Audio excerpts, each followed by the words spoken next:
It's so great to be here with you today, and we have the opportunity to share with you a science, a methodology for how you can create purpose-built, mission-perfect teams in order to achieve the goals that you have set in your company.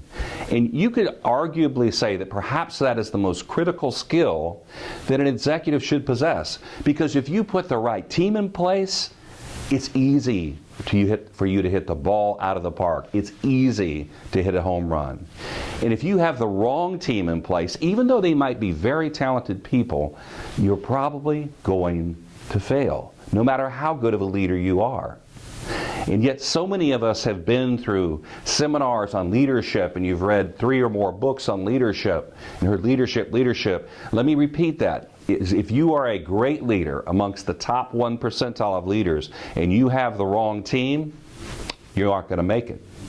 So what we have to share with you, how to systematically get that right today, I think you'll find very valuable and very useful. Here are our objectives for what we're going to try to teach you today. Is first of all, how to create those mission-perfect, powerful teams using intellectual diversity. You know, it's strange to me. If I were to ask you, sir, if you had a plan at your company, a gold-plated plan for ethnic diversity, for gender diversity, you'd probably tell me, yeah, we have a great plan. Would that be right? Okay, thank you. And you know, the intellectual diversity is perhaps the most fundamental form of human diversity, and yet we have no plan for that. And yet the power of intellectual diversity is equal to the power of all forms of diversity, at least equal. It's the most fundamental human diversity that you can possibly imagine. We also want to give you a language for teaming. If we're going to systematically put together great teams, in order for you and I to have a discussion, we have to have a language. And what we've learned at OND is the same human beings who are willing to tackle incredible complexity on the technology dimension and incredible complexity on the technology dimension, those same people want their human solutions to be very simple. So we've worked very hard to keep this language of ours that describes intellectual diversity very simple. And we'll be sharing that with you today. We're also going to teach you how to communicate or sell to intellects different from your own. So it turns out, we as human beings, if I'm discussing something with you, ma'am, and you and I happen to be the same intellect, we are probably going to click. We're going to be communicating on full bandwidth, back and forth.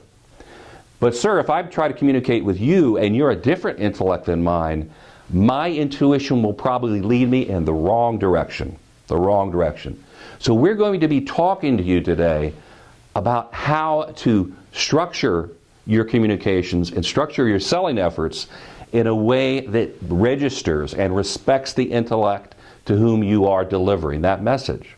And that is critically important, And selling, most of our clients, even in, say, IT, for example, when we bring up this term selling, they say, Marcus, don't worry about using the term selling with us. We are selling all the time in IT. It's a tough business, and we're selling all the time. So please feel comfortable using that word, and we do.